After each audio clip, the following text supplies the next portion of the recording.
Okay, good afternoon, everybody. Welcome to the Africa Unity Week, the schooling and education of Black children in a white society. Hello, my name is Brother Mahmutsa. I first asked of those people who are here, does anybody need a translation into German? No? Okay, if not, then we just keep with the English. We welcome you to our town hall on educating, schooling and educating of Black children in a white society. We have been doing this as a series for quite some time. During the first town hall, we realized that there's a big need to answer questions on how to deal, one point, racism in the white schooling system, and secondly, how to put across African Black values, traditions, history, and perspectives to our Black children, for this is not part of schooling and education in the white systems. For today, we have invited Professor Kehinde Andrews from UK. He's their professor for Black Studies. We get a keynote. And after that, you are allowed to ask questions, and then we go into a panel discussion with more experts on schooling in different countries like Germany, Kenya, Netherlands, Haiti, US, and so on. So we wish you a good time, and for your questions, note them down while people are speaking. So either you ask them through the chat or you write them down and then raise your hand later for asking these questions. Yes, and we welcome very much Sister Deborah, Sister Njeri, Brother Chikato, Brother Mac Saint-Fleur. Okay, over to you, Kehinde, Brother Kehinde. Okay, greetings. Thank you. Happy to be here virtually as well. Also, happy to talk about Germany and talk in Germany is because it's important. I think sometimes, particularly with the UK, we are left. The European Union certainly still in Europe, but one of the things which always strikes me, particularly in coming into the continent of Europe, is just how different the discussion about Blackness is. Particularly in somewhere like Germany, because of obviously the Nazis and race and blood rights and all this stuff. Sometimes just having a conversation about race at all, or Blackness in particular, is very difficult. But it's really important, right? Because actually this is fundamentally the key thing that shapes how society works is white supremacy. And it's equally in Germany as it is in the UK, etc. So sometimes it feels like in the UK, it's a bit easier to have that discussion. But it's more important to have that discussion on the continent because of that, actually. And one of the things, just kind of an aside, before I get into the main part, is how strange it is outside of Germany in particular, but Europe generally. When we think about Germany, and much of the stuff written, I'm thinking of, there's a book called Caste by Isabel Wilkerson. If anybody's had the misfortune to stumble upon that book, it has some interesting stories in it, but his thesis is generally appalling. And one of the reasons why it's so bad is actually Germany, right? So she takes Germany, and a lot of people tend to do this, take Germany as this society that has dealt with its issues of race. Had the Nazis, and then that was terrible. And then obviously there's been reparations paid to Jewish people, and the Holocaust is remembered. And there's this book called by an American white woman, I can't remember her name, called Learning from the Germans, which is like, America should learn from Germany how to deal with race based on how Germany dealt with the Holocaust. And that is completely and utterly ridiculous. If you think about actually just how we understand what the Holocaust is, how we understand what Germany is, how we understand where the Holocaust was produced, and having spent a lot of time, not a lot of time, but a good amount of time in Germany in the last few years, it's really clear that although the Holocaust has in some ways been well remembered, it's actually been really badly remembered because the Holocaust is just a production of German colonialism more generally. It's not a spontaneously new thing that happens in the early 20th century. It's something that can't be disconnected or shouldn't be disconnected from Namibia, from Tanzania, from the massacre of the Herero and the Nama people. Even the idea of race and the way in which people are categorized, etc., and how, you know, until the Nazis, until the Holocaust, none of that was particularly controversial in Europe. And in fact, the Nazi scientists were prior to becoming the evil villains, would travel around UK, Europe, eugenics, UCL, places like that, and would teach this. This is where they would get their ideas about race from. So the idea that Germany's dealt really is a good Germany's approach to dealing with the Holocaust is a way that anybody should learn from is so offensive when you actually think about just how badly actually Germany understands that history. And when you think that thousands of the schools, the actual heads of African people are still in Germany and haven't been returned, because actually that was the basis of the racial science that led to the Holocaust. Think about the experiences of Afro-Germans today.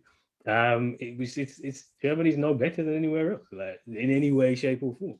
And the Holocaust, just more generally, is misunderstood, broadly misunderstood, wildly misunderstood, and that the Holocaust was some uniquely created by the unique evil of Hitler and his friends, rather than the Holocaust was produced by the whole system of white supremacy, including the US, UK, France, etc., etc. And actually, how Germany's dealt with that is just a a very good example of how we shouldn't deal with race. So I think it's good to have these conversations, particularly in the German context, just because of that, because the Holocaust and overcoming the Holocaust is such a way that the West likes to congratulate themselves, right? Look at what we did. We beat the Nazis. This is great. Da da da da da. And actually missed the point. Like so spectacularly missed the point. You wouldn't have missed it anymore, really. And this is actually one of the reasons why sometimes when we talk about race, and we're having this conversation a lot this week because it's the 1 year anniversary, and I really don't like the term anniversary in this sense, but the 1 year anniversary of George Floyd's killing. There's a whole, what have we learned? Where are we now? In many ways, it's actually worse, right? I mean, particularly in the UK, and I would imagine it's similar in Germany. We just don't really talk about race that much. The one thing that's changed is that we now talk about race all the time, but I do always remind people that talking about race can actually be worse than not talking about race. It depends what we say, right? It depends how we talk about it. And so this is an important context for the education piece, and because now we're making a lot of noise, certainly in the UK, about we have to make sure we talk about histories of empire, we talk about histories of racism, we talk about Black people in the curriculum. But just talking about Black people, it's not necessarily always a good thing to do it, right? Because the context in which this emerges is always the context of white supremacy. So the context which we've been talking about George Floyd has been, and Black Lives Matter has been, white supremacy. So we talk about race in ways that don't damage the system of white supremacy, basically. So we talk about race a lot, and there's two basic ways we do that. One is there's been quite a big backlash from the right, and I think you've probably seen that in Europe as well, denying racism exists, etc., etc. And then the other way is to talk about race in these kind of ways, like Isabel Wilkerson's book Cast, like a number of other books actually that have come out recently, that kind of make race, talk about race in a way that if we address it through that manner, we'll never get anywhere at all, right? So if we take the let's learn from the Germans, we're never going to get anywhere. This is just going to make things worse. And so that's really what's happened. And if you look at the education system, you look at the school system, and I always say school system rather than education system, because the education is about learning, it's about growth, it's about development, and schools aren't about that. Schools are institutions which are created by the state to maintain the status quo. And if you live in a racist, white supremacist status quo, that's what schools do. Like, that's the whole purpose of schools. And so if you look at the education we get in the school system, it is the education of, it is educating us into white supremacy, schooling us into white supremacy.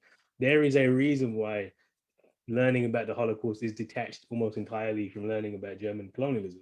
Right? There is a reason why in Britain, I grew up in Britain, born in Britain, went to school in Britain, went to university in Britain. I spent decades in the British school system and never once talked about the British Empire, even though in the British Empire is how could you possibly understand Britain without understanding the British Empire? I mean, that's what makes Britain Britain, right? Before the Empire, Britain is not really that important. It's a small country not doing much. It's the empire that in fact, it's actually the empire that makes Britain Britain. And I think you probably make the same case. One of my A levels was actually in German unification because we just do Europe, we don't do anything else, right? And actually, you could probably make a similar case. You look at the unification of Germany, and so the unification of Britain happens because of the empire. Like it's the empire, it's the wealth, the Act of Union in 1707 that makes the Britain. Britain is all about the wealth of empire and how do we share that, etc., etc. And you could probably make a very similar case in the German context as well, if you think about how the country's unified, etc. So empire becomes is actually the framing of everything that we have in the West. We think prior to 1492, when Columbus sailed the ocean blue, Europe is behind, everywhere in Europe's behind. And it is empire, it is building these empires that makes Germany great, that makes Britain great, that makes North America, etc. So that's really the context for all of it. Yet we have a school system which doesn't teach us any of those things. And I would imagine in Germany, similar, in the UK, certainly, you just don't learn about any of it. And what we instead learn is this really key idea, key kind of white supremacist version of history where, you know, it's science, it's Immanuel Kant, think about Germany, right? It's these great thinkers, it's these great industrialists, it's something special and unique about white people that means that they create science, rationality, reason, etc., etc., and that's what we get taught. So that's why it looks like that. That's what the school system does. The purpose of the school system is to do that. And so I always start with that because if we accept that, then it does raise a question of what are we trying to do, right? When we're thinking about how we change in this education, where's our goal? What is it we're trying to achieve? And in the UK, generally, there's been two different approaches to this. Which is one, can we change what the school system is? So can you bring in different stuff, bring in different teachings, bring in different ideas, etc. And there's a strong history of that in the UK, trying to get black teachers. Even now, we're trying to get black curriculum. And then there's another thing which isn't totally separate, but it is more the grassroots. Look, the schools are the schools. They are colonizers. They do the damage that they do, and you just kind of can't rely on them. So actually, instead, what we should do is to do something different, right? Like this is not rely on the schools at all. I'm certainly I'm very much certainly on that side of it. I have children in schools. I understand they've got to do what they've got to do to get through the school, but I also understand that I can't let that be their education, right? Because they don't get educated in school, you get schooled in school. And so there's a long history in the UK of what they call the Black education movement, which is had different parts to it. And one of the main parts of the Black education movement, which I wrote my first book on, was what we call Black supplementary schools or Saturday schools, which, because we all came from the colonies, our parents came from the colonies, expecting the school to be good, British school system, going to do well, it's going to be great, etc. In fact, if you have access to BBC iPlayer, there is a documentary on this that came on last week called Subnormal, which showed just how bad the conditions in the schools were for black people, black children. And it's really the 60s when you get the biggest, like a large number of black children in the schools, is like the 1960s in the UK. And kids were being deemed to be what they called educationally subnormal, actually deficient, like couldn't think, can't think, black people can't think, can't reason, were being put in separate schools with people with brain injuries, because that was what it was seen to be black, to be deficient. There's something wrong with us, right? And you're thinking about Nazi Germany, thinking about the racism which underpins that, could be very easy to see the connection there on this scale of white supremacy. And so because it was so bad, in the 60s, nobody went, yeah, the schools, let's fix the schools, because we just knew it couldn't be done, right? We all went, this is terrible, let's do something else. And so we created Saturday schools or supplementary schools, which were often run on the weekends or often run on Saturdays. They're often, because that's when people weren't working, so that's why they're also called Saturday schools. And it would just like parents would do it. My dad was involved in one of the first Saturday schools as a young man. And just young men got together, young men and women got together and said, look, we just can't allow this to continue. So started teaching different stuff, maths, English, and also teaching Black history. And so there's been this 50 odd year history of that thing. Like, look, you're not going to get this in the school, so we're going to do it for ourselves. The other aspect of that was the British Black Power movement more generally, which was predominantly about education. So Saturday schools was one of the things the British Black Power movement did, but also the bookshop movement. So we nowadays we just kind of take for granted that you can get any book you want. You can go internet and Google stuff and find stuff, and it's very, very easy to get different knowledge. Whereas back in the day, there was nothing. You imagine 1960s, 1970s Britain, and I would imagine it's the same in Germany as well. You can't get books by Black authors. They don't exist. So the movement had to go out and find these books, bring them in, import them, set up bookshops. So there was really important bookshops. New Beacon Bookshop in London, still there. Harriet Tubman Bookshop in Birmingham. There was bookshops everywhere, and this was a really important space for for bringing in different knowledge. And in fact, in this documentary I mentioned earlier, Subnormal, they also mention the classic work in probably in Europe on this issue, how the West Indian child was made educationally subnormal in the British school system by Bernard Cord. And that's a perfect example of kind of Black study or Black education, Black community knowledge, where Bernard Cord was a PhD student studying economics in the UK from Grenada.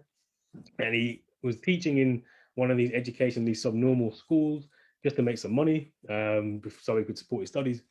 But people, when the community found out he was teaching in the school, they said, look, what's going on? You've got to tell us what's happening, what's going on with the schools. And essentially made him write a book about the school system and everything that was happening. He presented it at a conference, he wrote the paper up. Publishers didn't want it, so the community published it ourselves. People like Jessica Huntley, Eric Huntley, John LaRose, New Beacon Books will actually make the book and produce the book. And it's this classic work, which has been really important for sustaining Black community organization. And it's had its 50th anniversary this year. So there's a special edition of the book that just came out this year. And it's just that's what Black Power was in the UK. It was this space where we just said, look, we're going to do it ourselves. And to quote Malcolm X, it was Malcolm's birthday, would have been Malcolm's birthday this week, the 19th of May. And Malcolm says, why would you let the enemy educate your children? And it's a good question, right? Why would we expect the schools to educate our kids? Which is again come to this question now, what are we trying to do? Because there have been efforts to bring in like slavery and empire and stuff like that into the British school system. But when I see it happen, honestly, I kind of wish it didn't happen. Like I went to a conference a couple of years ago, and there was a historian who'd gone around different schools in London, and he was looking at how they taught slavery because it's not really taught very often, but when it is taught, how it's taught. And one of the things he mentioned was he saw a display in one of the schools, and the title of the display was the activity they gave the children to do was to do the pros and cons of slavery, of the good parts and the bad parts of slavery. One of the posters had on it that one of the pros was it gave the slaves discipline. I mean, this is what they're teaching in the schools, right? And there's just so many examples like this of kids being dressing up as slaves and as masters and building slave ships. It's awful. Honestly, if I'm honest, I would much prefer the schools not to talk about slavery because I could not trust them to talk about slavery in any meaningful way, right? Not to mention the fact that even when it is done, it tends to be done in this tokenistic way, which is separate, right? So we'll talk about slavery here. Maybe we'll talk about, I don't know, Martin Luther King or America, but there's not an attempt to talk about it in the context it needs to be talked about, right? Slavery, so for example, slavery is not Black history.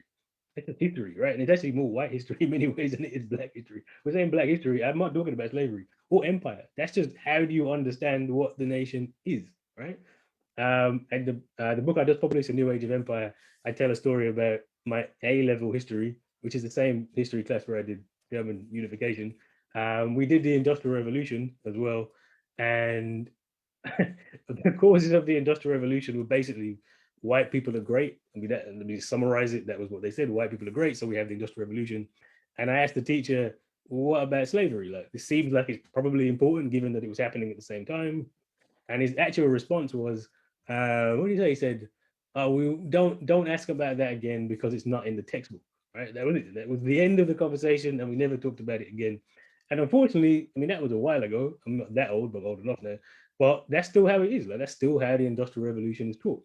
And that's the problem. Like, and but again, what do I expect? Like, I don't expect it to be different. Like, I'm not expected to go into school. My kids are going to learn that slavery was probably the most important cause of industrial progress, etc. Because that's unlikely, right?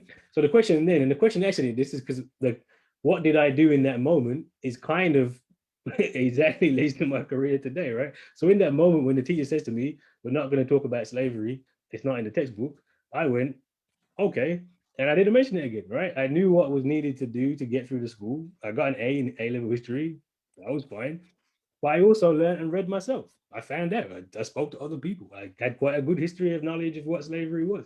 But I understood that to get through the school, you just got to do the white stuff in it. That's what it is. Like, it's not. I never took it personally. It didn't damage my self-esteem. I just moved on and had other spaces to have education. And this is what's essentially lacking a lot of the time for young people in the UK now. Anyway, is that we used to have all these other spaces where you could get the validation and of knowledge, and we used to understand the school's just a joke, and you just got to do it and whatever, just do it, hand it in, get through, get your credential. But that kind of declined because one of the things we tried to do is we tried to change it, tried to get into it, and I'm a beneficiary. I'm a professor, like, and oftentimes, not oftentimes, most of the time, I've questioned whether that was even a good thing to do, right? Because that's part of the problem. That rather than saying, well, let's build these alternative spaces, which are so important, and you can actually do these different things, we go into the mainstream and say, well, let's try and change the mainstream. I mean, the only defense I really have for Black Studies is that we really have tried to bring in that community knowledge into the university. So I always say Black Studies is the first degree of Black Studies in Europe. It's new to the European academia as a thing, as universities, but it is not new at all. Nothing that I'm teaching is new, and I learned it growing up in these other community spaces, and we've basically tried to create a space within the university which mirrors and brings in the space that has a long at least 50-year history in the UK, probably 100-year history in the UK, and we tried to bring that into the university. So we've essentially said, can we colonize a space within the university rather than try and change the university? The university is what it is. It's terrible. Like, it's so bad that if I could resign, I would resign. Like, honestly, if I could afford to resign, I would resign. I just can't afford it, right? That's how bad it is. So, so what we have to do, and that's what I'm more and more understanding, although I guess I understood it before, more and more understanding is that it is these external spaces, right? It is these spaces that aren't defined by these institutions. That's what worked, and that's what historically worked and nurtured what we have. And that's what we really need to be focusing on and building. Because as I said, you cannot expect the enemy to educate your children. And nor should you. And I think that's the thing. Can we build the alternatives? Can we build the different spaces? Which is why as soon as I got the invitation for this, I came along, because this is the kind of stuff that we need to be doing, right? Like, not relying on the systems, but using them when we can. So there's resources, there's stuff we can take out, there's stuff we can do with it. But ultimately, I tell you right, ultimately, Black Studies in the university is not the solution to any of our problems. Maybe having that space could help in the solution to our problems, but the space itself is not the solution to our problems. And at the moment that it becomes not possible, and yeah, Black Studies is essentially for me an experiment. And I think now it's okay. We're doing stuff. I think we build these links to community. We're taking out resources, etc. But the minute when that isn't possible is the minute when we just have to stop and say, look, it's not what we're trying to do. But what we should always be doing is trying to build those external spaces, because that's where you can get actual education. And actually, the things which I get paid to do now and do at the university level, every single one of them I learned outside. I learned in community. I didn't learn like, honestly, not a single thing that I teach, write, speak about did I learn in a university, school, or etc. Which should tell us a lot, right? Maybe the real struggle is for that knowledge that exists outside. And I've been ranting. I'm gonna stop there.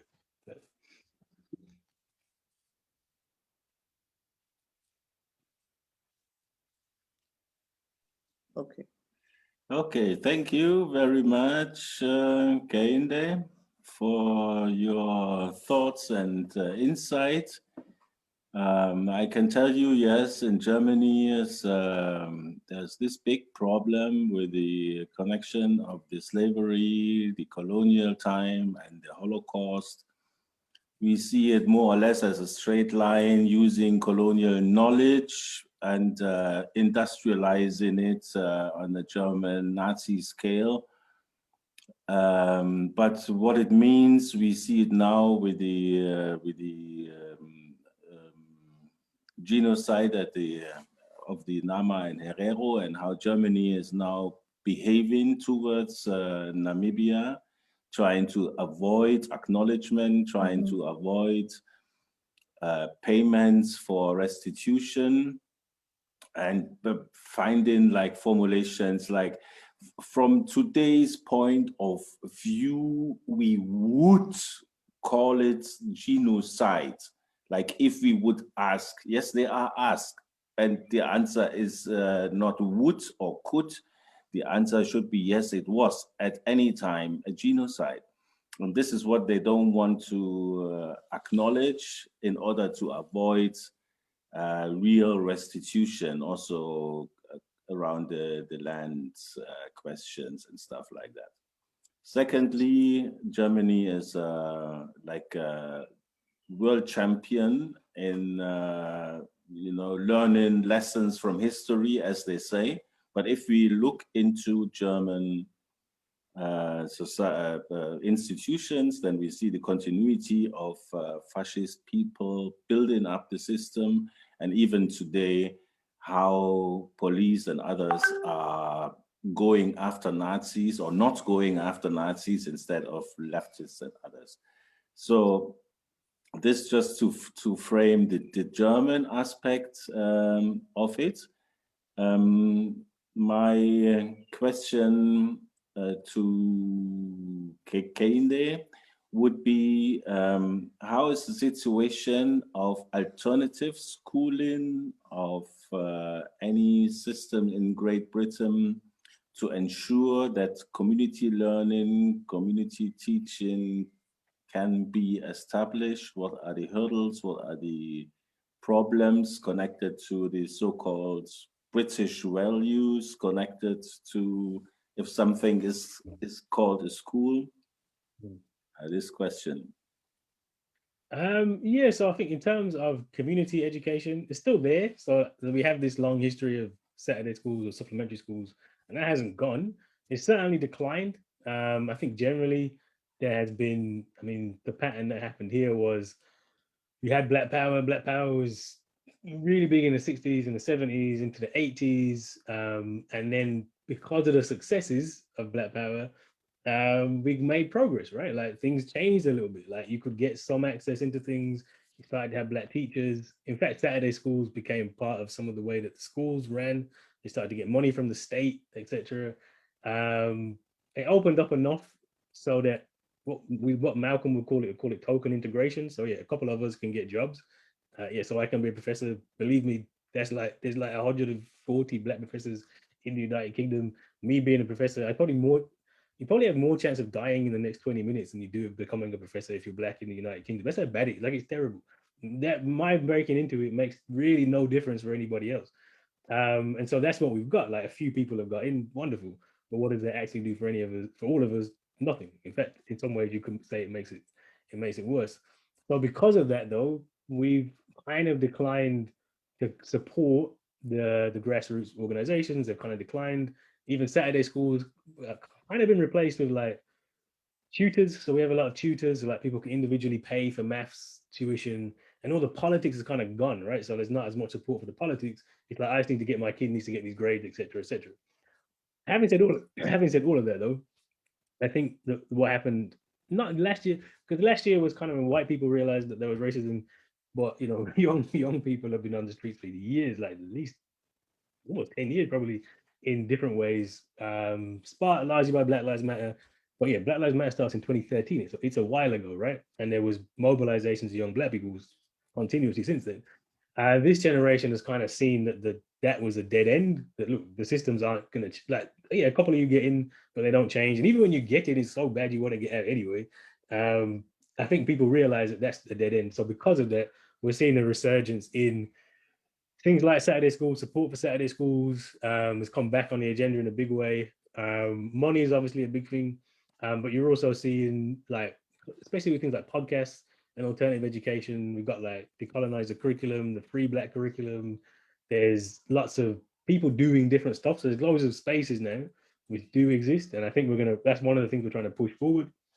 I mean, we have Lillian's part of the Harambee organization of Black Unity, also one of my PhD students. So I'm excited to hear her talk about Afrocentric education more generally.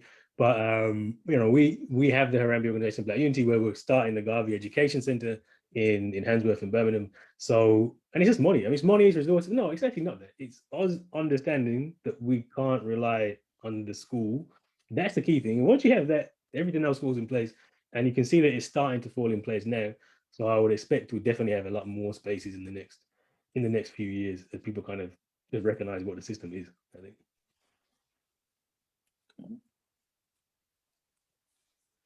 Okay, thank you very much. Anybody else questions to Professor Andrews?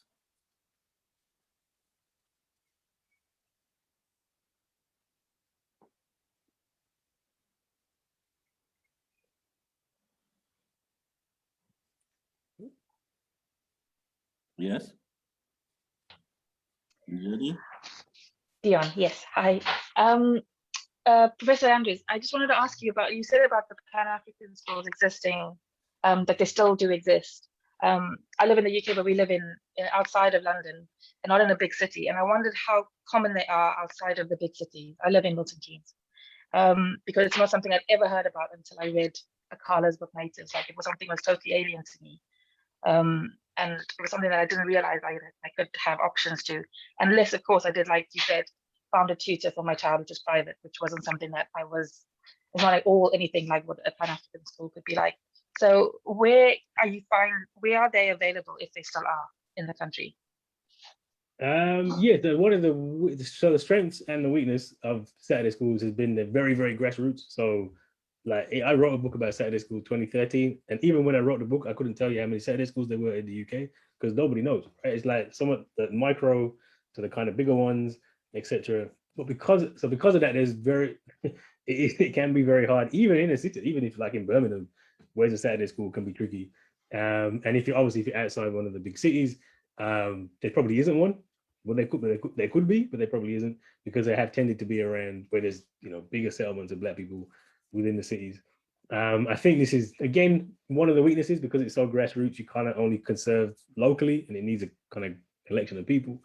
So what I would say, there's two responses to that. I think one of them would be things, I think, because of the online nature, and actually one of the things generally about this year has been, you know, I would never use Zoom. I think I used Zoom like twice in my entire life before lockdown, and now I use it like 3 times a week. I think we are starting to see more spaces that are going to come up online, so I would expect to see some online provision emerging. In fact, something that we might try and do certainly with the organization.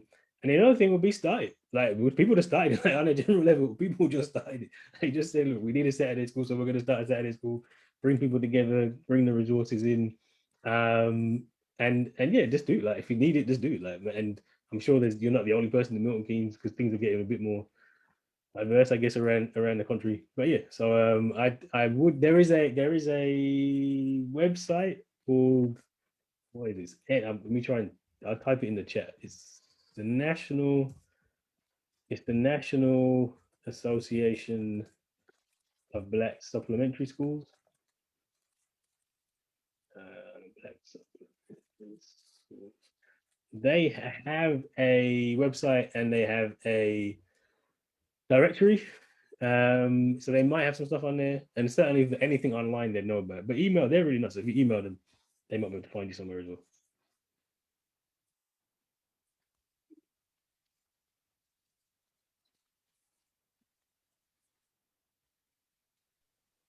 Thank you. Then Sister Jerry has a question. Yes, thank you so much for that information. I was just wondering, like, where do you get the resources from? I'm just trying to compare that like to here in Germany. Like it's almost impossible for us to have resources as a Black community to be able to have Saturday schools. So how does that work in the UK? By resources, what do you mean? Like I mean money, financial support. money. Yeah. So yeah, no resources. So originally, and actually no, still not just originally. So originally and still, they said they're really grassroots. So it's literally just like the first Saturday school. I think the very first Saturday school was literally in someone's house. So they just said, look, we're going to invite other kids around. Just come around to my house. There's like 4 or 5 kids. We're going to sit down and we're just going to do it like this. And the one that I know in Birmingham, where I live, there was a broader community organization, and they said, look, we're just going to give up our time. We've got a bit of space. Come in and do it. It's 100%. It's almost 100% voluntary. So the key thing has always been trying to find a space, especially if you want to have a big Saturday school. Are there locations you can have that?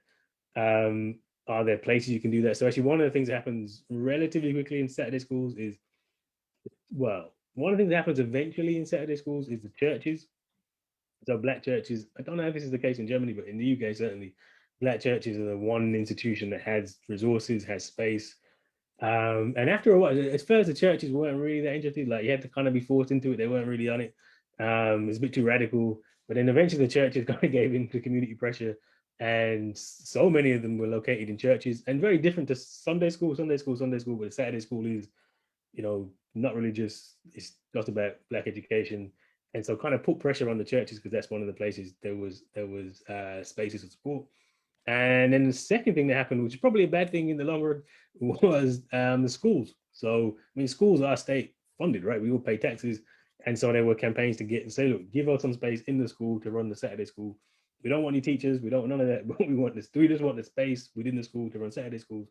And so the school spaces opened up and allowed the activists eventually to do that. That actually led to schools getting funded from the state. And again, so I'm saying this kind of working in the system, working outside were totally separate. They weren't really, because there were campaigns like, well, this is our resources. You're not teaching our kids properly. You should give us some resources.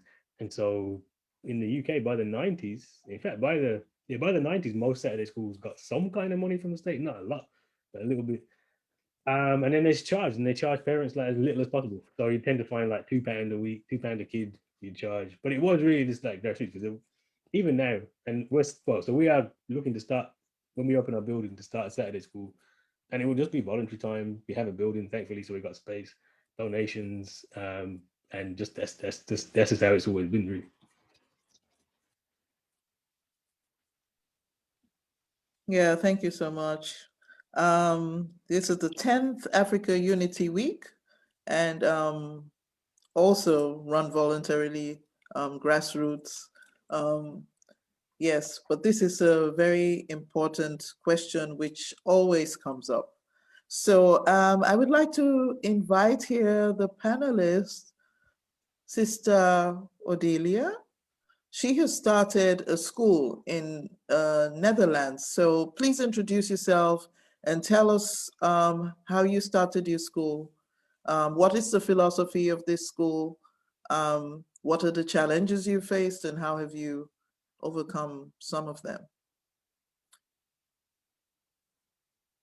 Sister Okonga? A micro. Yeah, thank you. Thank you for inviting me to this special discussion, because it is so close to my heart. I really don't even need to read anything because I've experienced every bit of it. And how I started, because, as Professor has been talking, a lot has just been running through my mind. How I started, I remember when I came to Europe, I came here when I was grown up because of family reunion. And I remember on a Saturday, very cold Saturday, I was at the train station and I saw little kids, Chinese children with 2 adults. And it was a Saturday. And I wondered, what are these children going to do? I discovered, they are going to learn about their culture and their language. So that passed. But when I attended a course about counseling, I realized that identity was so crucial. And I remember in that class, I was the only Black person. And I remember one of my classmates decided to take this privilege walk. I think you all know what the privilege walk is. And I was asking myself, this privilege walk has been measured to the standards of European. Because if I would bring in the African standards, I think they would also be at the bottom of the at the bottom of the line. So that really challenged me. And after that, after attending that course, I decided just to take a leap of faith and start this African school. And I must say that there are resources here. I was really, really surprised.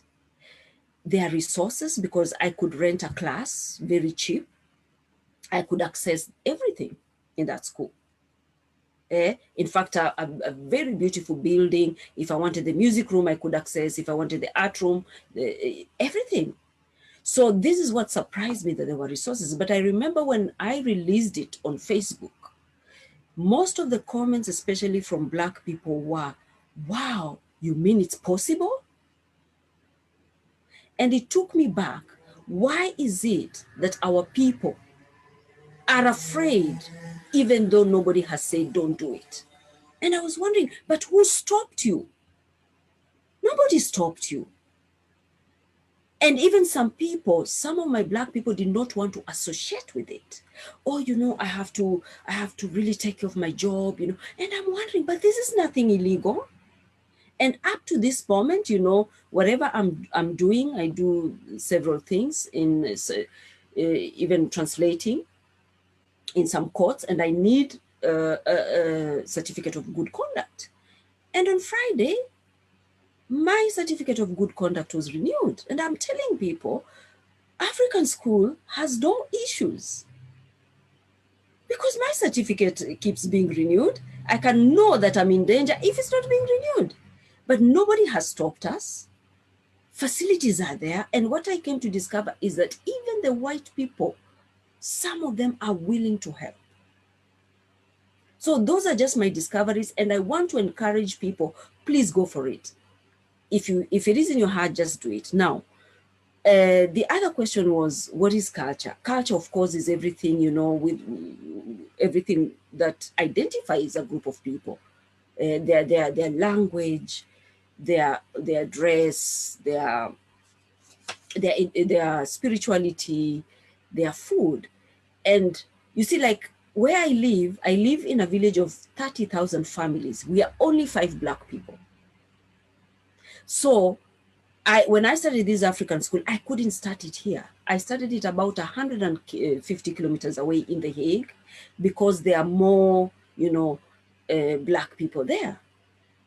But I was so surprised that my fellow Black people were not bringing their children. It was the white people who were coming to this school. That is something that shocked me. And most of the white people who were bringing their children were white people who have adopted Black children. And some were just asking me, I want to learn Swahili language because I teach Swahili language. Even at this moment, all my students are white. So these are my experiences. And some of the Black parents I talked to and said, this is important for your children. They were asking me if I could provide transport. I go pick them, bring them, and bring them back. So this really asked me, do we understand the importance of culture? Do we understand it? The importance of us passing on this culture to our children? So if we don't understand it ourselves and are active in it, how will somebody else help us? That is the biggest question that I have. But also I looked at sometimes I don't know, I've never been to America. England, I've heard a bit of it, but I believe in England and America, the population is also high of Black people. So the challenges there are different from here. Because if you look at Netherlands, most Black people who are here are the first generation. So you wouldn't also blame them. Because they're the first generation, language is an issue. These are people speaking English, your children are speaking Dutch, you don't understand what they're learning in school, you really don't have that energy because you're also struggling to meet your basic needs. You don't have the good job, you're trying to get money for your food. So these challenges, they really come in. But when I was in this also, there are so many pots of getting funded. My challenge is because I'm an English speaker, I speak Dutch, but I'm not so competent in it. It is very difficult for me to understand the language if I want to ask for funding. So that is one of my challenge, but those pots are there. The other thing is that we who have come here, we really do not understand the system of operation. I ask myself, there are so many Muslim schools here. How are they managing to open it? And I came to understand that in the Netherlands, if 100 students sign that we want this school, the government is obliged to help you. This is what many of us don't know. Because it is very possible we have British school, we have American school, we have Indonesian school, we have Japanese school, we have Chinese school. And all I'm saying is that it is possible even to open a normal school, but call it African school. You can put in IB program or the Dutch system program. All we want is at least our history, African history, and our languages to be in. And it is possible to be helped. We only need to organize ourselves and mobilize ourselves. Thank you. Thank you so much. Yeah. Okay. Then I would like to move to the next panelist. Before we come into the discussion, then we bring in the speakers one by one. And the next speaker is Brother Chikato. You have also established a school here in Hamburg. Can you tell us about that? You heard what Sister Okonga was saying, that there are some similarities, aren't there? Yeah, sure. I agree. There are some similarities. Well, when I came here to study, and in the process of my studies, I realized it was very difficult to get money from home to finance my studies. Whenever they send me some money, it would shrink, and it wouldn't be enough for us to pay for the semester. So I thought of a plan, actually saw a lot of Cameroonian students working, and then I decided, okay, I have to work. So what kind of a job? It was very difficult to find a good job. I started off working in a big supermarket, which was called Brinkman those days. It was like Saturn. And I was selling CDs in that big shop. And then it was sometimes very difficult to manage my lectures at the university. And then I started applying to teach English in language schools. And then I got a place. Yeah, I taught quite a number of language schools in the city here, like Berlitz was the first one. And they trained me to teach the Berlitz way, which I really liked. And then I taught in companies and also students. They have private companies, they teach English. Like I taught at Shell and business English, and then in some schools, private schools. And I could support my studies. And then when I was in another private school, I met a couple, a German couple. They were my students. And then I went on holiday. When I came back, they said, wow, when you were on holiday, you were replaced by 2 Irish students and they couldn't explain grammar, present perfect, and all those things. But you do it so well. Why don't you just start your own school? We'll support you. So they were working for the Finanzamt, the tax office. And I said, I don't know how to do my taxes. It will be a lot of work for me. They said, we'll help you. And fortunately, that time, the Finanzamt, the tax office in Hammerbrook, was measuring with the Hamburg meter. So they gave me desks and tables, chairs, and all sorts of stuff, which helped me to start. And they did my taxes for 1 year, and they showed me how to do it, and I ended up doing it myself. So that helped me to start. And then the subjects I'm teaching now is no more only English. I now teach mathematics, physics, chemistry, biology, computer science, and a little bit of German for beginners and up to level B2. So I teach also au pairs who come here on a one-year program, and then most of them, they want to stay here and learn to, say, for example, work in the health sector. So a lot of them come to learn German, and I help them a lot.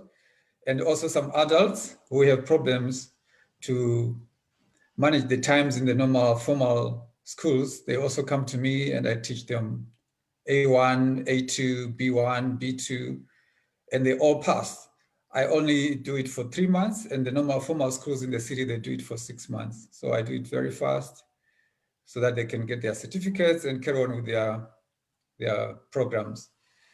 And the current project I'm doing now are online teaching students from England, from Africa, and the ones here too, and mostly mathematics, and then programming like Python, programming languages, which I think our kids needed at an early stage. And then the challenges, unlike my sister, here we have a lot of challenges financially. Like now during the COVID, it's very difficult to have access to funds. Like sometimes if the students are not coming in big numbers, you have to pay your rent. If you don't have another extra job, you have to pay your rent at home and your offices. My offices are quite expensive. They're in a very posh building. So it's really a challenge for me. I wish I could get some funding in that respect. Yeah, and one thing which I think is very important to say is you are very successful with the children you work with. So you have often children who have been rejected or neglected in the regular school system, and they come to your school and they really excel. What are you doing in your school? What that they cannot find in the mainstream school system? Yeah, I think I just have a passion for teaching all children from all walks of life, and especially our children who are disadvantaged. I have a passion. I sometimes give my all to such an extent that I feel like, wow, I might end up breaking down because I feel that there's so much potential. Like I tried to highlight this yesterday when I said, if you look at this, just a battery, you know, our children, if they could do well in their MSR, which is all levels, they could work in these companies, and within 3 years, they know everything, and they can start manufacturing. That will help us. But most of the parents and the children, they don't know. And I feel like I wish I could take them there, because when I look at companies like O2, we get a lot of Turkish young people who work there, and I never see our young people working in these shops, you know, and they don't do well, most of them. So I wish I could divide myself into different parts, like another school in Altona, another school in Bergedorf, another school in the center here, another one in Vansberg, all over the city, so that we can really help our children and the parents too, so that we can really, do well in that respect. I hope I've answered you. Yes, thank you. The other point I can mention is there's a program called African Youth Education Awards. You can Google it up, African Youth Education Awards. I send almost 4 to 5 A-level students every year, those who pass their Abitur. I give them to Mr. Bedi, and then he has a big function every year around October. Of course, now we didn't have this meeting because of the COVID. And then he gives them presents of tablets. Those who get presents are the ones who have passed their Abitur or A-level, and they've got a place at a university in Germany or wherever. And so they are invited on that night, and they are paraded before a big crowd of parents and politicians. Some come from Berlin, ambassadors, to see these children. And so I used to supply him with 3 or 4 or 5 each and every year. And they were all doing well. So it really made me proud. And also some of our kids are not given access to gymnasium, to go to gymnasium. Gymnasium is the best school system in Germany. We have gymnasium, and then we have what they call Stadtteilschule. So gymnasium are the ones who are going to become lawyers, doctors, and engineers, etc., academics. And Stadtteilschule, they can also do that, but most of them are slow learners, so they end up only doing apprenticeship, and some they don't even make it.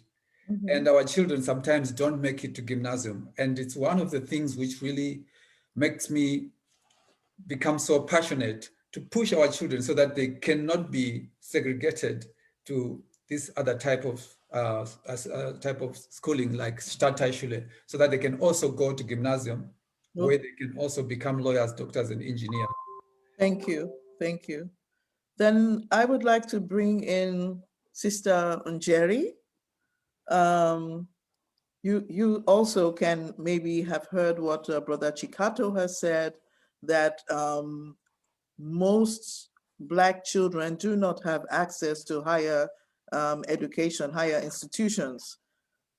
What can you say from your experience in Germany, in the school system? What can you say about that? And how would you expand on this topic of the structural racism? Yeah, so thank you so much. Thank you also for inviting me. I'm very happy to be here. I think I would like to connect that to what Professor Kehinde said in terms of how we don't speak about race in Germany. Mm-hmm. That you know, it's still very much a taboo topic.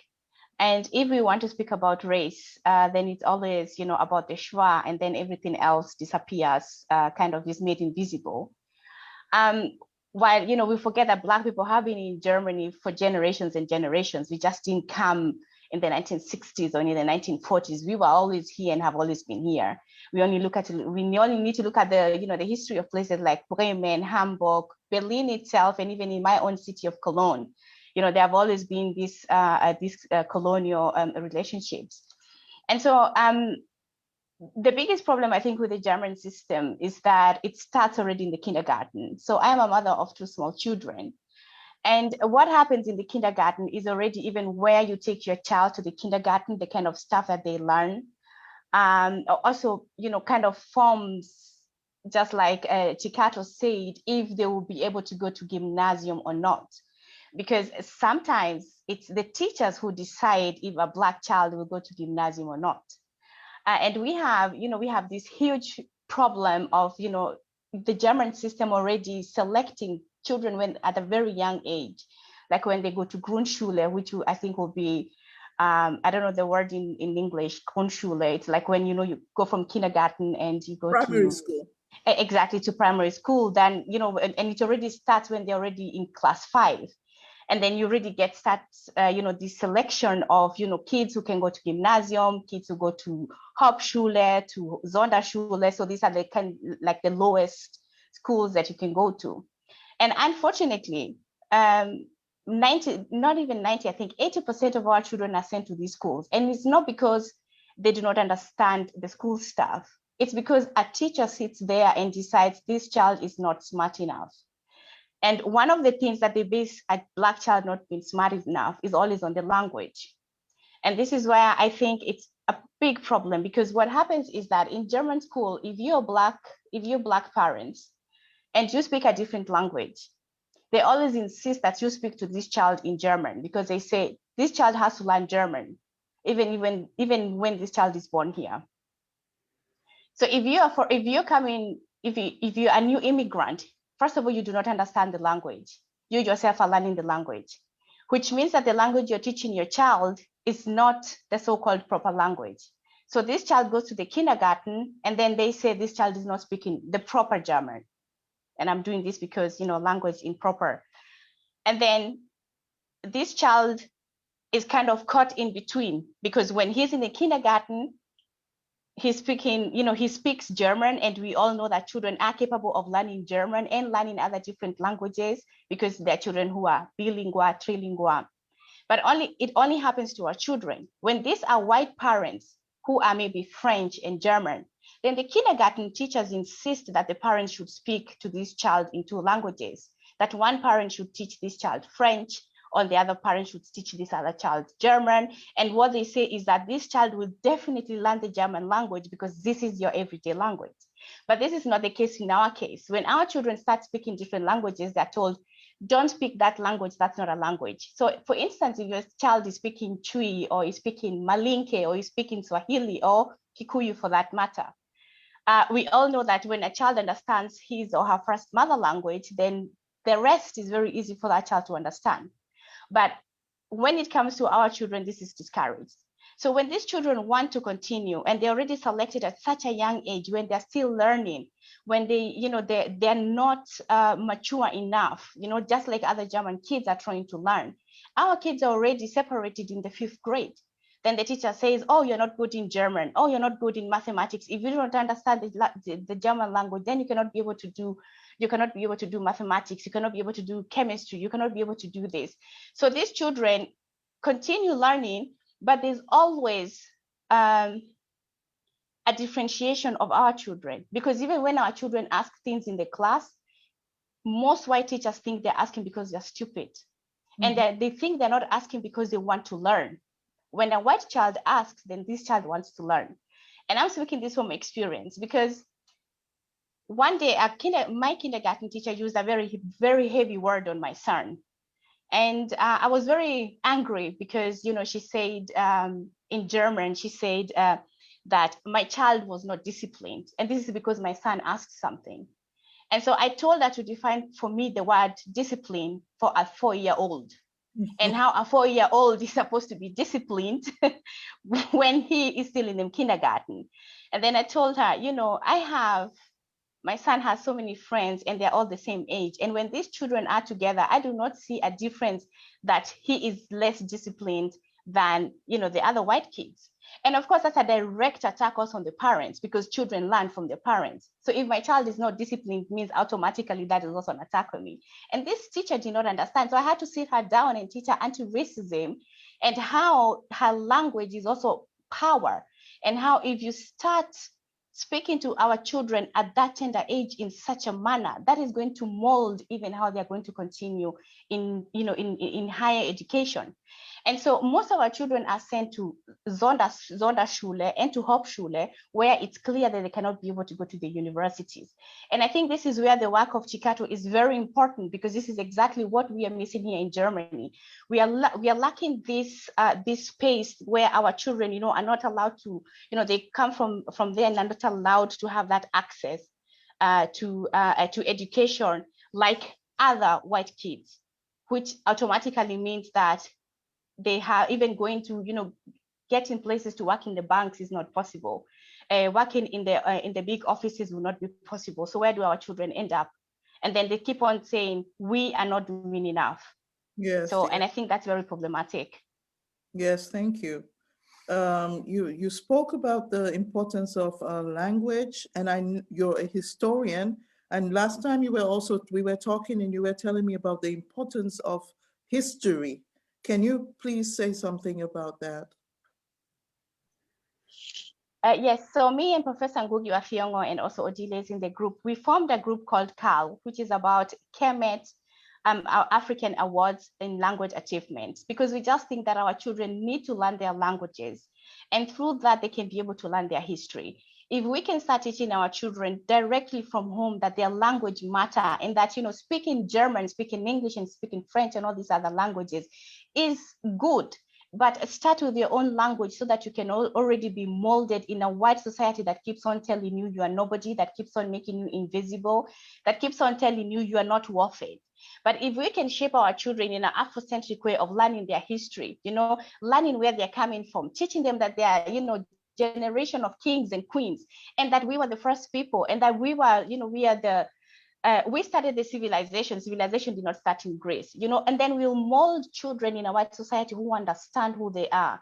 Because as long as we don't do that as parents and also as teachers, then our children grow up thinking, just like Professor said, absorbing this white supremacist and knowledge, which doesn't help us in any way, and it doesn't help our children because they'll still be lacking. So I think language is very important. And as Professor Ngugi wa Thiong'o has always been said, and also other African intellectuals, we need to learn our own mother tongues. Because when we learn our own mother tongues, then we are grounded and we have a history behind those mother tongues. And that those mother tongues also teach us about our culture, our cultures, and where we are coming from.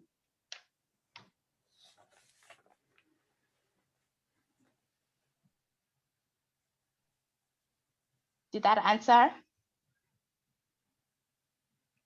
You're on mute. Thank you so much. It's very, very important what you said.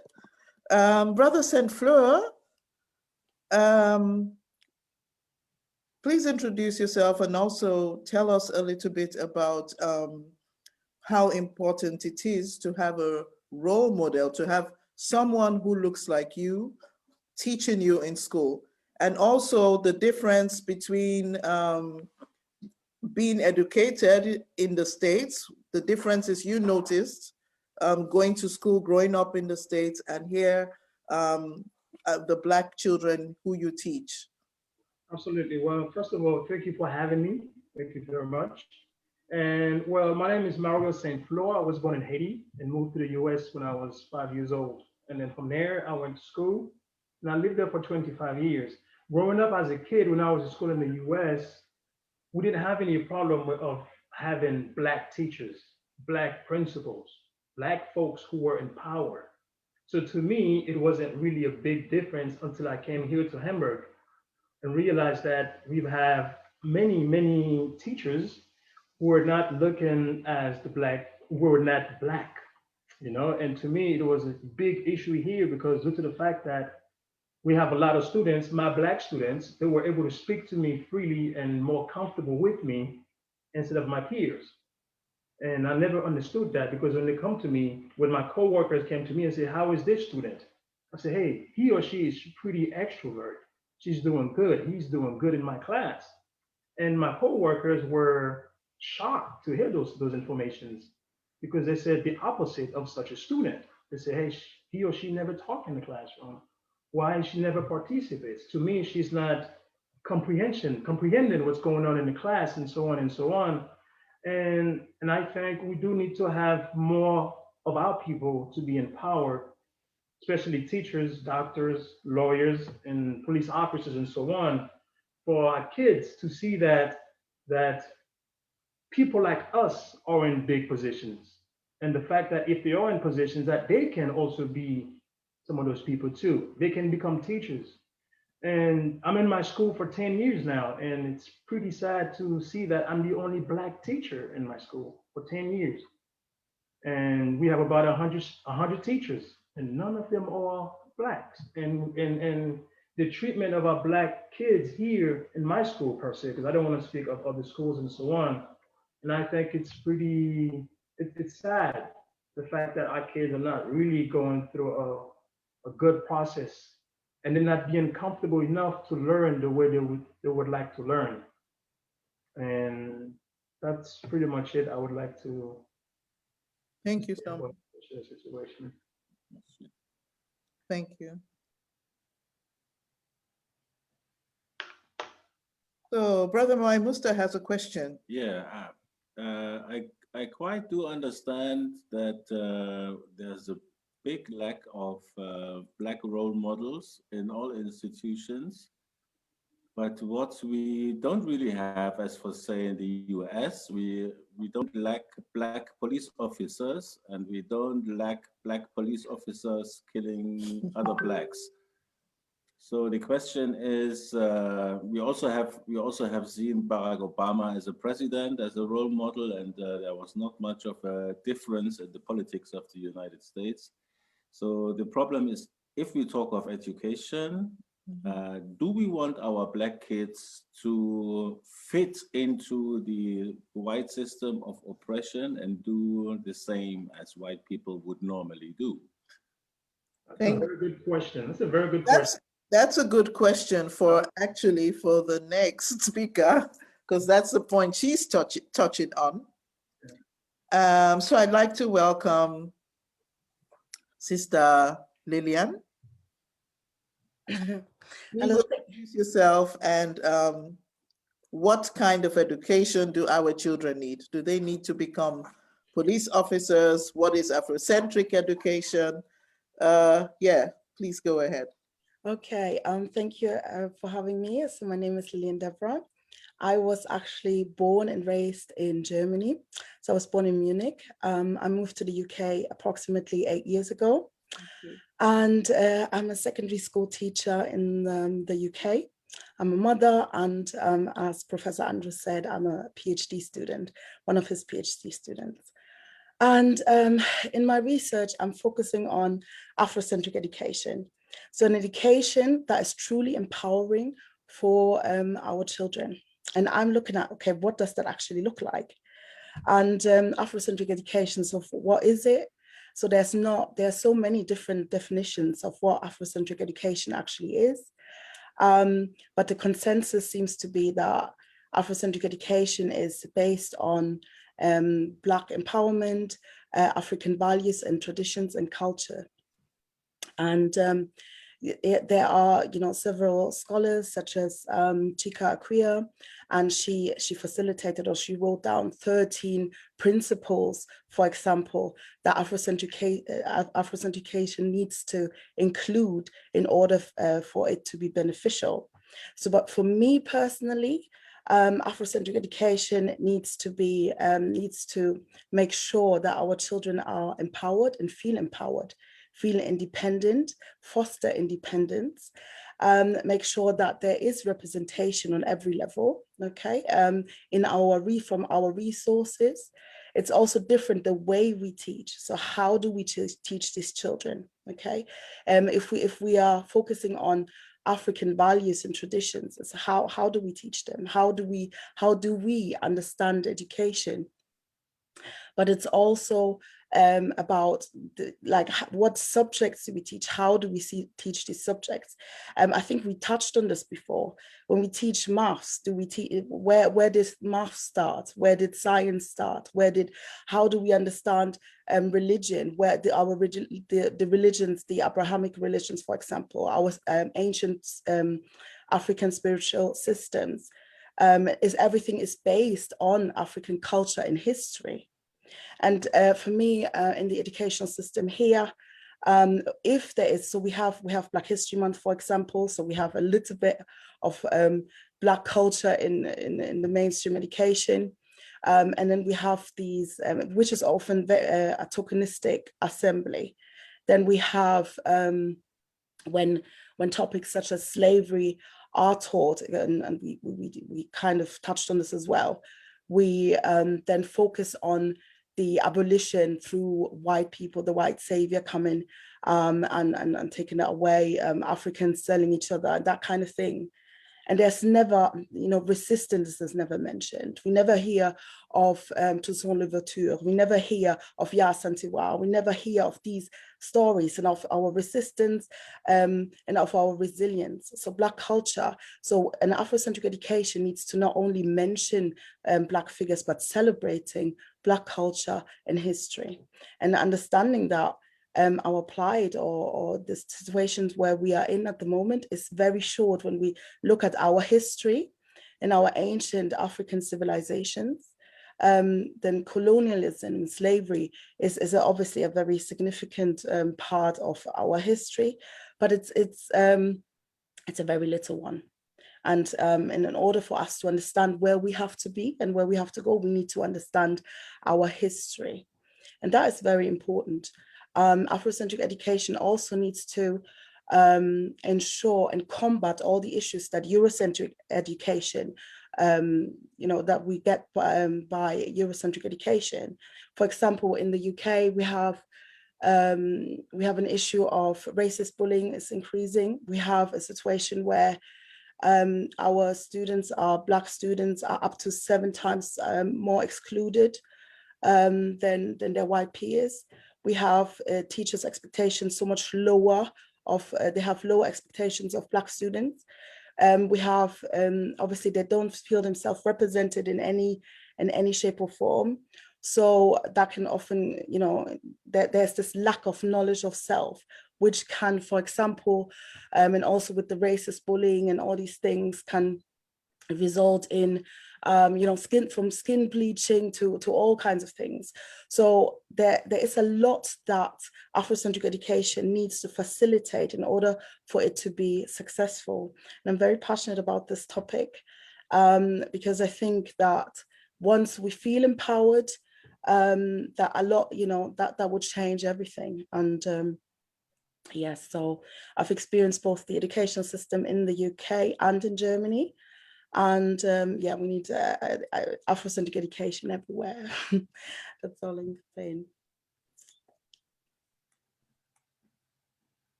Thank you so much. Thank you. Okay. Yeah, thank you everybody for saying what you said. We would like to open the discussion now for everybody. We also got information from Tracy that she's also into education. So maybe in the frame of our discussion, you can also introduce yourself and give some information. So, Njeri. I think Chris was before me. Yes, please let her. That's yeah. Yes. Should I go ahead, Chris, or would you want to? Chris? Okay. Chris, you want to be first? Hello, Chris Mitchell of the USA. During my childhood, I was schooled largely in a predominantly white society. I started as a poor little boy, but finished strong as a brave young man. I managed to finish strong. I managed to finish my school life. I managed to finish my school life strong as a brave young man in my home country of the USA. Today's school society is much diverse as it is. Am I right? Yes. Yes, you are. What is your question? You. Then okay. Oh, is today's schools today's society school life much more diverse, right?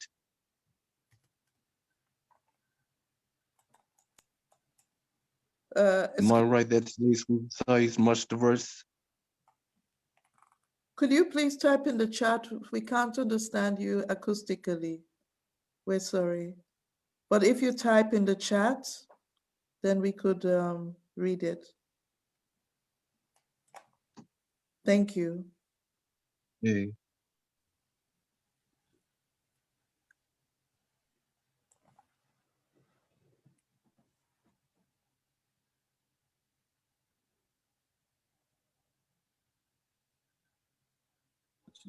Okay.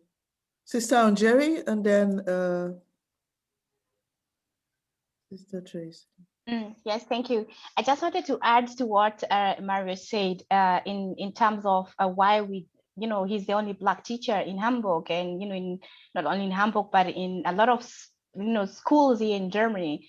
It's just a German bureaucracy. Like even to become a teacher here in Germany, it's so difficult.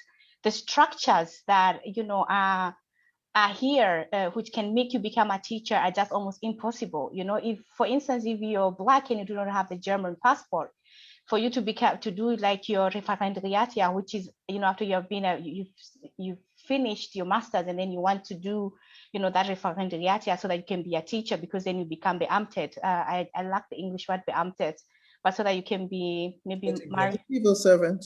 Exactly. It's almost impossible if you do not have a German pass, if you don't have a German passport. So it's also a question of privilege, who is allowed to be a teacher here in German schools and who is not. And also, even when our Black teachers go to this referendariat in different schools, the kind of racism they experience themselves as teachers is just unimaginable. Even when they want to change the system, it's actually the white teacher and other colleagues who actually bully the Black teachers not to be able to do or not to be able to say what they want to say. Even, because they already realize the way they speak to our children. It's like I said, it's just a Black child asking something.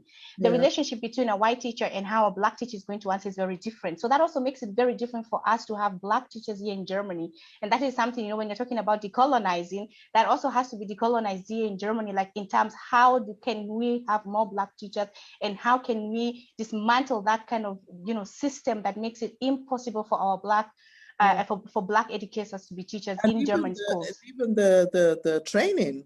Yes. Even if they are training to be teachers, what is the training about? Sister Lillian can say something to that. She did Lehramt here in Germany. But before that, I would like to introduce Sister Tracy, yes. Sister Tracy, you wrote into the chat that you are also a professor from US and collaborating in Bielefeld, Germany. Yes, I am. I'm super excited to be here. I just saw this on Twitter. I was like, oh my gosh, I have to jump on. So thank you for hosting this event today. So much of what everyone is saying resonates with me. I've been an educator my entire career. Resonated, I've taught in New York, in California, I've led a school. I have my own organization, the Sankofa Global Project. We are inclusive education by intentional design, lots of programming. And yes, I am also a professor. I'm a professor at Borough of Manhattan Community College, Brooklyn College, and FH Bielefeld. And how I got that position, and obviously it's virtual. My colleagues at BMCC recommended me for a position in Bielefeld. So I'm on my second semester going into my third semester. And as we've been having this conversation, because most students in Germany, all of my students, not all, majority of the students are Caucasian, and some are Asian and South Asian, Southeast Asian, some. But I have yet to have a Black student at Bielefeld. So one of the things that we're talking about is, and this is something I've been working on since 2006 after my trip to Ghana, is establishing global exchange programs. So we are actively creating global exchange programs right now. We're in the nascent stages of creating programs simply because I teach at Bielefeld. They're asking me, can you help us to develop this exchange program so that students from US, from minoritized, not minority, minoritized students to travel to Germany and perhaps do an exchange with students from Germany here to the US. The majority of students that I teach at BMCC and Brooklyn College are minoritized students from the diaspora, as well as students from Yemen and other Arabic-speaking countries. And so I would love to create some synergy and support in with all of you in making this happen. I think that would be, I think there's a lot to be developed here. I have students in the US going, when you do this program, please include us. And I asked the question of earlier, because I'm not familiar, what is the pipeline for students of African descent going into university, or is there a pipeline, and what can I do to support it? Okay, Sister Deborah. Right, there were quite a few things that I wanted to say. So yes, I studied Lehramt. I switched at some point and I left Germany. Like I could not, and the education system is just one of the reasons I could not continue. But even here in the UK, okay, I'm based in the North. I'm the only Black teacher here in my school currently. So it's not only like a German thing. But yeah, so the pipeline, yeah, I was one of the lucky, okay, girls that went to gymnasium. So I went from Grundschule to gymnasium, and I did all of that. But that is not the end goal, or like that's when I had a very tough time there. Okay, so I was always we moved quite a lot. I was always the only Black child there, because I was, and obviously I didn't fit into this whole system. And obviously, because you're subjected to this kind of a different kind of education, and a lot of your friends and family members, you know, you get looked at a certain type of way. Obviously, Blackness for me personally was always a refuge. There was always like a refuge from all this racism that I experienced, and proper explicit racism. Growing up in the 1980s in the rural Bavaria was not the easiest thing to do. So you get greeted with monkey noises. Your teachers use the N-word. They don't even care. And if you raise the issue, it's you. It's, you know, then you are the problem. Like, oh, why are you so defensive, and all these kind of things. So although like on paper or on like officially, I'm the success story of going to university, going to LMU, and this great university and all these kind of things, people don't see the hardship that, you know, went into this. And I think that we need to prepare our children for this world out there. Really, we really need to prepare that, because there is a lot of anti-Blackness. It's based on anti-Blackness, and I think we touched on that a little bit. And to be able to navigate the system, we really need to prepare. And I don't think, and that's like, even if there are all the schools like we have here, schools that are predominantly Black, and these kind of things, still there will be disadvantage. So we need to make sure that the way we teach is different, what we teach is different, how we teach is different, if we establish our own institutions. So it's not, you know, it doesn't change anything if we have more Black teachers. Obviously, we're still confined by the same system. You know, we still have to use the same parameters. And obviously, we spoke about representation and role models and these things, which is important and absolutely important, absolutely important. I wish I had a Black teacher. I always said I didn't have one, so I became one. So I really absolutely.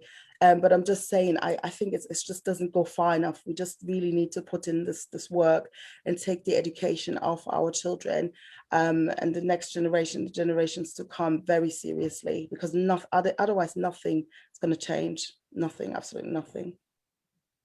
And pipeline. So for me, as I said, for me, it's the self-understanding of who you are. That's for me, that's my personal opinion, I must say. It's the understanding of who you are. If you understand, okay, you come from greatness, you know, your people built the pyramids, okay, the greatest walls, right? You can do this little maths equation over there. You can do that. Of course you can. You're brilliant. So that's how I teach. I said, look at your hair. Look at your hair. Look, you're so beautiful. Look at this. Look at your curls. Look at this. Look at you. You know, so that's how I teach him, empowering and this understanding of self. And obviously, you know, tutors and this and German and all these kind of things, or the colonizer language, wherever you are based. But it's also about this empowering and this understanding of, okay, I am this, I can do this, of course I can. And what do you do when you're faced with a teacher that uses the N-word? How do you navigate that? And I think we have a lot. Anyway, I think we have a lot to do. This is a mammoth task, and I'm very passionate about this. That's why my whole degree is based on that. But yeah, I admire everybody's efforts and what you're all doing, and I love being on this kind of panels where we can exchange and have these kind of very important discussions. I hope this answered the question. Does that answer the question, Tracy? Yes. So you're saying there's not a pipeline. I don't, the thing is, it's based on the fact, this whole system in Germany, and I'm very critical of it. So that's my personal opinion, but it's based on discrimination. In order for people to go to gymnasium, a lot of people need to go to these other schools. They need to go to Hauptschule, they need to go to Realschule, because we are at the bottom. The most of our children go to Sonderschule and Hauptschule. That's how it is. It's not, you know, it's a very unequal system, and like there are two ways. So we either continue and push as many through as possible, or we change the system. That's my worldview. That's how I see it, and that's why I do what I do. Thank you. Okay, Sister Anyachi? Sister Odilia? So thank you so much, Lillian and the rest. You know, it's a beautiful panel. I just wanted to add on about, you know, the possibility of reaching more people. Chikato, you understand that you said it, you'd like to be here and be there and be there. So the African School, we decided we are going to start a magazine. And the magazine is called Sauti ya Africa. In Swahili, it means the voice of Africa. And in this magazine, we highlight our culture, history. I don't know whether you could give me some hosting to share. It's open. It's open? Can I share the screen? Yes. Yes, you can. Okay. Everybody can. Yeah. So this is the magazine that we launched. Actually, we just launched in February. And it is not a glossy magazine. It is meant to highlight our culture, our history. And it's also a place where we are highlighting our models. This is our beautiful editor-in-chief, Troni. She's the one doing the beautiful work. That is Njeri there. We covered, you know, when the first African man was voted in Gemeente there. So we are highlighting, you know, our people, and we are talking about these difficult subjects that you people are talking. So we have professionals who are talking about, like, there's a place about racism, you know, children. In fact, it was you see here, this is the Baganda, the Buganda kingdom. What people don't know is that Africa had kings and queens. So especially the Africans in the diaspora, this is a beautiful magazine to learn about your culture, to learn about your history. The year is about kneeling. Now you see, this is the piece I'm talking about, where a professional wrote about how internalized racism affects performance. So this is the purpose of this magazine. So we decided, okay, to be everywhere, almost everywhere, we are going to put most of this in the magazine. And most of the writers are Black, actually African, and we are especially from the continent. Most of our sources, they come from the continent and professionals. So this is a magazine written by Africans from the African point of view. So it's very important that it remains like that.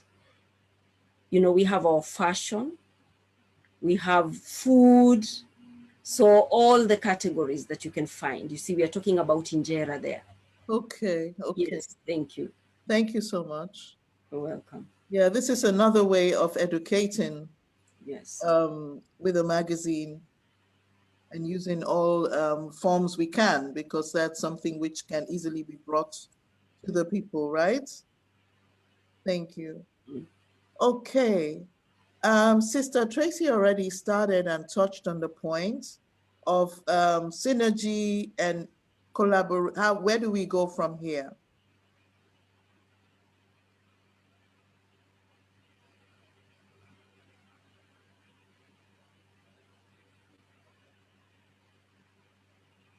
What could be the next steps? We have already some concrete schools which are existing. And yes, what could be the next steps? This is supposed to be ongoing. Yes, go ahead. Sorry. Yes, for me, it is creating this pedagogy and this Afrocentric curriculum. And then promoting it, and then really saying, okay, and having hopefully people destroy it and say, look, it's still too Eurocentric, it's still too colonized or whatever. We need to go back and redraft it, and that's what I want to do. Just really work on this way of how we educating our children, having our own schools. I'm so happy that there is in the Netherlands that it's so like easy to have that. In the UK, it's been a mammoth task. It's not easy to open a school here. It's easy for other groups, let me put it like that, but it's not easy. There's no Black school, but not because people have not tried to open such a school. They have, but this idea of reverse racism, that's, oh no, we can't, we're trying to, the moment you try to empower a group of people, then it comes, okay, what about us? And that we're really fighting the structural, obviously the structural racism as well. So yes, but yeah, it's curriculum, own schools, grassroots, and seeing how this system can be navigated and how we can empower our children. And I think every single one of us here is trying that in their own way, which I find lovely, and thinking about how it goes when you educate one child and how that how that translates into more and so on and so forth. And I know I always talk about Afrocentric education, but one of the things that always but it also needs to be is that it needs to be community based. So it's always the community needs to be part of it. And if you understand the community being the global African community, whether you are in the US and on the continent in Asia or whatever, and then really giving back to the community and receiving back this kind of exchange. And I think, yeah, it could be a very, or it has to be, actually, it has to be a very powerful and important thing. Thank you so much. Sister Njeri, next steps? Yeah, I think what Lillian said is correct. I would also want to add maybe the question of networking with other people who are doing similar things. And I would like to mention Dr. Oderi. She is having a freedom school, which is actually teaching Afrocentric teachings in Kenya, in Nakuru. She's the first one. So maybe Lillian, you might want to look that up. It's called Freedom School. I also think in Berlin, there should be something on an Afrocentric school that I think also opened. I'm not sure if it's still open, but it should be there from Eto. I think Jerry Kamau can tell us because she is in Berlin, if it's still there. But also for me, I think it's also very important that also the parents are educated. We not only educate our children, but also us as parents, because if we are not educated, then we cannot be able to give this knowledge or pass this knowledge to our children.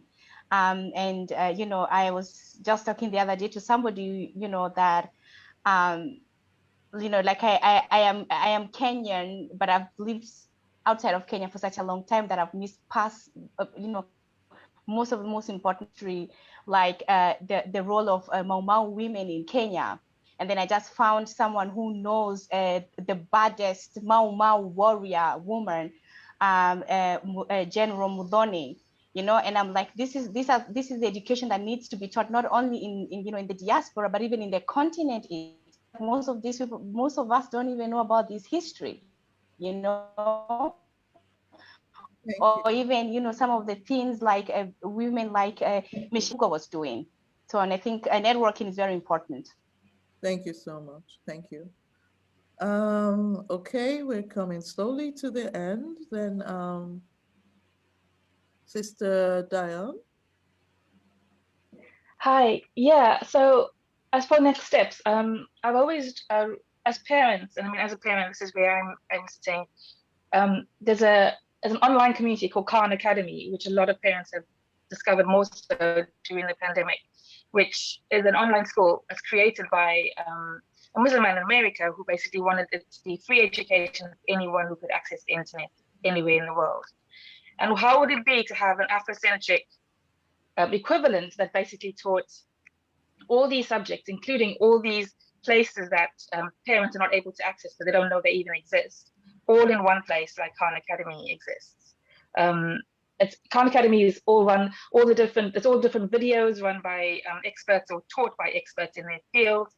There's millions of experts in our field and we can't, I think the problem is coordinating it all. And that's the problem that we have as a community, is not able to find where everything is. Everything is so separated, unless it's all about who you know as you find out what exists. All the information isn't as freely obtainable. Whereas somewhere like Khan Academy, where it's kind of set out in one space, and by word of mouth or through communities, it's spread to everyone to say, this is where you can find and access all this information you need for your children. It's free access. Here's all these experts delivering it to you.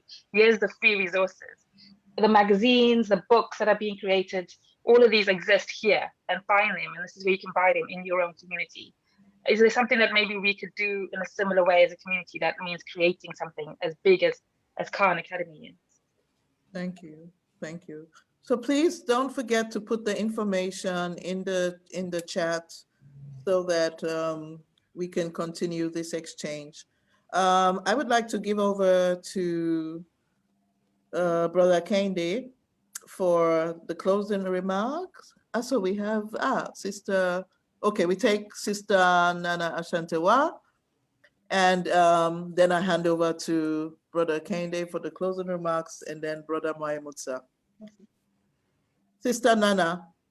Hello, everybody. My name is Nana Ashantewa, as you just heard. I'm here with my daughter, Shiva, and we live in Hamburg. Now, I've been listening a lot as a mother who was here second generation. My dad was first generation. I went to school here. My daughter went to school here. I also was educated in Ghana and in the UK. So I've seen 3 different countries and the different school systems. And the main thing that I can carry away is that racism and segregation will be everywhere. Even in Ghana, I experienced it. What needs to be done is the home life and the community and the family should be involved, or try to get sources to get children involved.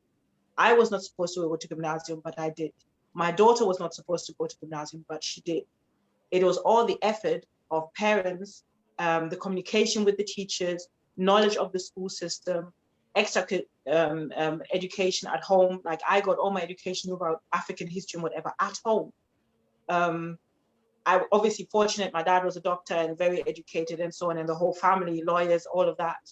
However, that made me see how important it is that the community or the circle that you have around you is interested in educating, has the information, and does that.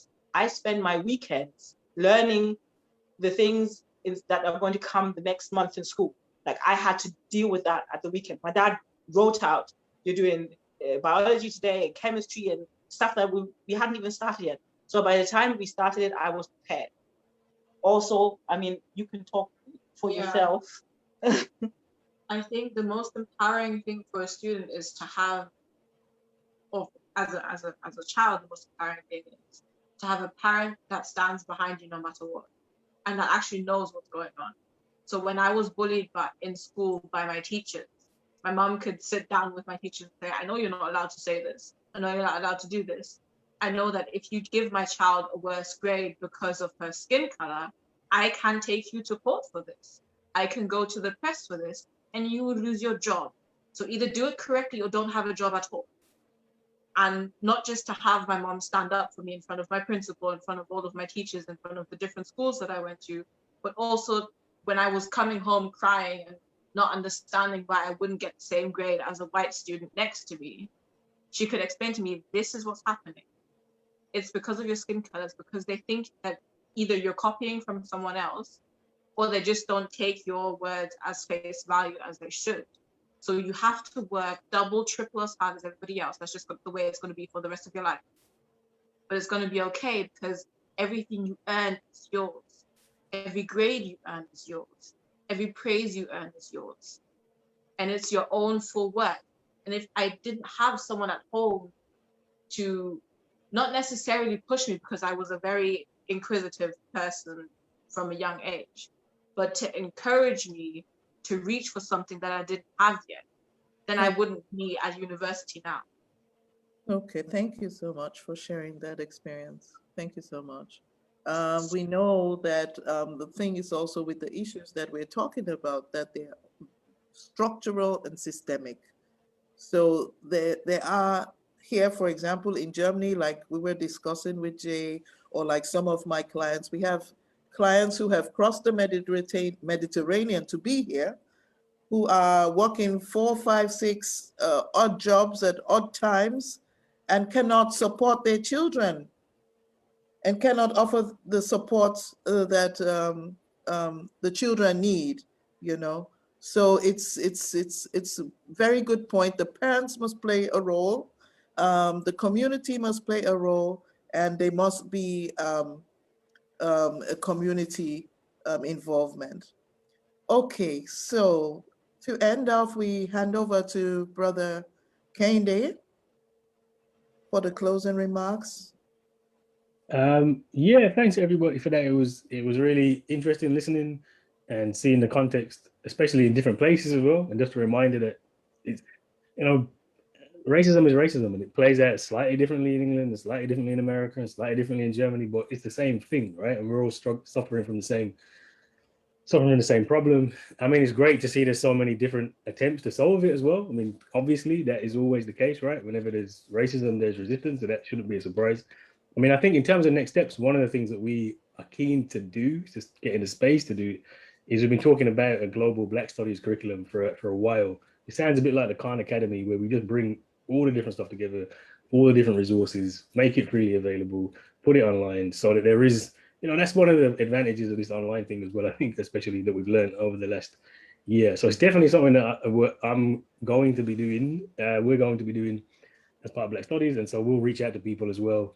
And if anybody is interested, just when you see the call out, just get in touch. But it seems like there's lots and lots of stuff happening. And, you know, like my analysis of the situation is always a bit bleak. But honestly, that's not from a pessimistic position. That's just saying, look, we have to believe that revolution is possible, that we can overturn the system. The most pessimistic thing to think is that we can only make these little changes and we can only get a bit far. Beyond that completely, we can have completely, so we just need to build the alternative. And if we all pull our resources together and put energies together, we can actually create a different world. And the education part, that's a massive thing, because a world can only be as equal as the knowledge is built upon. But that's our responsibility. It ain't no one else going to do it. So it's great to hear that everybody's, the work everyone's doing. And yeah, revolution is possible. So let's just keep struggling and we'll be all right in the end. Thank you. Okay, Brother Mwaibuta. Yeah, also for the perspective, I want to come to the point that we have like 2 legs. Yeah? One leg is the system, the school system, the education system of the white people, where we try to implement Black role models, where we try to be successful somehow, but we should never forget, if we are successful there, then you are trained to be successful in the white world. This is why we need the other leg, which is our own leg, which is our own content, which is our own values, and which is our own structures of how to do it. Here, I would say segregation is real, so let's accept it and do the best out of it and not try to become white and successful in a white sense.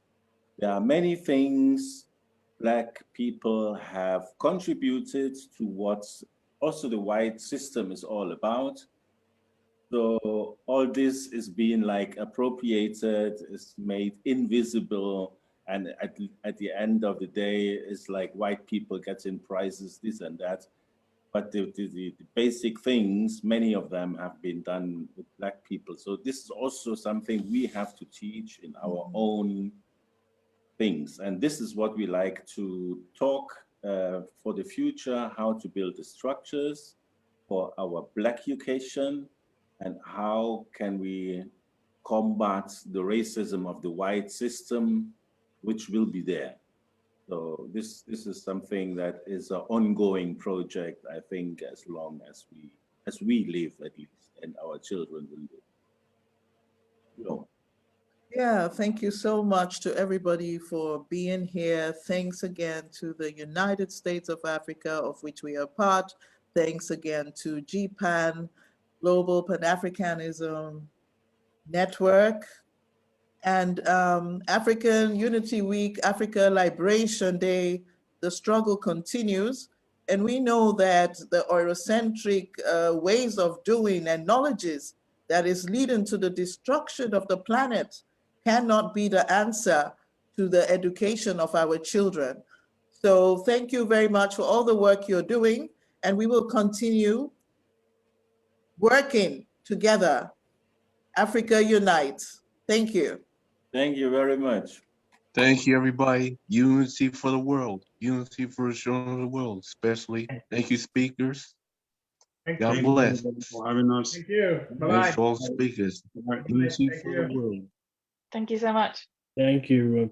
Bye. Thank you. God bless. Have a good day. You too, sir. Thank you. We love each other, especially virtually. Love.